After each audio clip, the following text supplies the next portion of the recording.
यवतमाळ जिल्ह्यामध्ये जेव्हा जेव्हा शेतकऱ्यांचा, कष्टकऱ्यांचा, कामगारांचा किंवा कुठल्याही ग्रामस्थांचा प्रश्न उद्भवतो, तेव्हा आम्ही प्रकर्षानं आंदोलक म्हणून सहभागी असतो.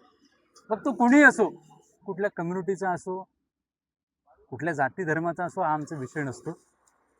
लोकांच्या कुठल्याही दुःखामध्ये उभं राहणं हे आमचं प्रामाणिक कर्तव्य आहे असं आम्ही समजतो.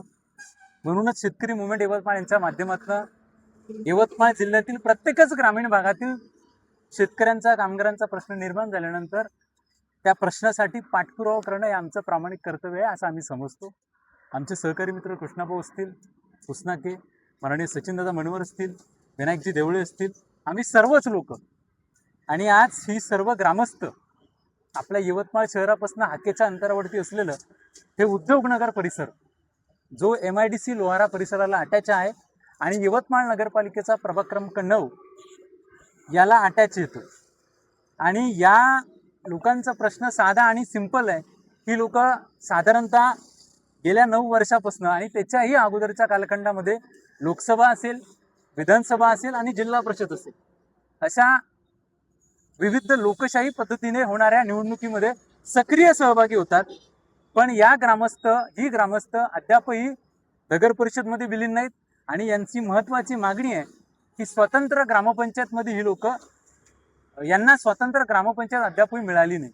आणि म्हणून ज्यांच्या या विविध मागण्यांच्या संदर्भाने हे उपोषण करते 1, 2, 3 आणि आनंदपाल 4 असे एकूण 4 लोक आज यवतमाळ शहरात MIDC चौक म्हणतात त्याला MIDC उद्योगनगर परिसरामध्ये या ठिकाणी अन्नत्याग आंदोलनाकरता बसलेली आहे आणि शेतकरी चळवळीच्या वतीनं आम्ही जाहीर पाठिंबा दर्शवतो. दादा, आपली नेमकी काय मागणी आहे आणि काय आपल्या भूमिका आहेत आणि मागणी? मौजा उद्योगनगर लोहारा हे ज्यावेळेस नगरपालिका हद्दवाढ झाली होती त्यावेळेस औद्योगिक वसाहत म्हणून हा इतका 2200 लोकांचा जो भाग आहे हा भाग राहायला गेला होता की हा औद्योगिक वसाहत आहे. त्यामुळे त्याच्यानंतर 2 वर्ष 3 वर्ष असा म्हणजे प्रदीर्घ काळ म्हणजे जवळपास 9 वर्षाचा हा कालखंड सर्वात मोठा निघून गेला. तरी सुद्धा आम्हाला ना ग्रामपंचायत दिल्या गेली ना नगरपालिकेमध्ये समाविष्ट करण्यात गेली. बरोबर आहे. आणि 9 वर्षापासूनचा गावाचा विकास हा बंद पडलेला आहे, रखडलेला. म्हणजे लोकांना इथं घरकुल नाही, स्वच्छतेचं, पाण्याचं, लाईटाचं तर दूरपर्यंत इथं विषयच नाही. त्याच्यामुळे आमची आता मागणी आहे की आम्हाला स्वतंत्र ग्रामपंचायत 2200 लोकसंख्या असलेल्या गावाला स्वतंत्र ग्रामपंचायत देण्यात यावी, त्याला महसूल दर्जा देण्यात यावा. बरोबर आहे. त्यामुळे आम्ही आता याच्या अगोदरही आमचे 2 आंदोलन झाले, त्यावेळी शासनाने दखल घेतलेली नाही आणि आता हे अन्नत्याग आंदोलनाला आम्ही बसलेलो आहोत.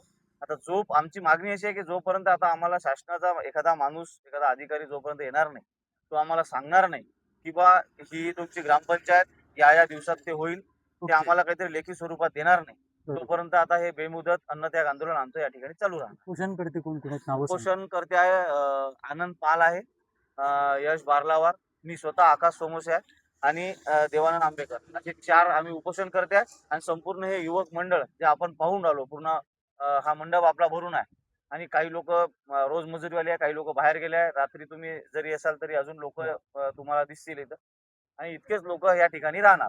उपोषणाचा आजचा हा पहिला दिवस आहे आणि शासनाला, प्रशासनाला या माध्यमातून विनंती आहे, पण या मतदारसंघाचे आमदार असतील, प्रशासनातील अधिकारी असतील, या जिल्ह्याचे पालकमंत्री असतील, यांना रिक्वेस्ट आहे की आपण यांची चाचपणी करावी आणि शासन स्तरावरती जे काही पाठपुरावे करायचे ते करावे ही विनंती या माध्यमातून, मुवमेंटच्या माध्यमातून करतो. थांबतो. पंढरी पाटे, शेतकरी चळवळ.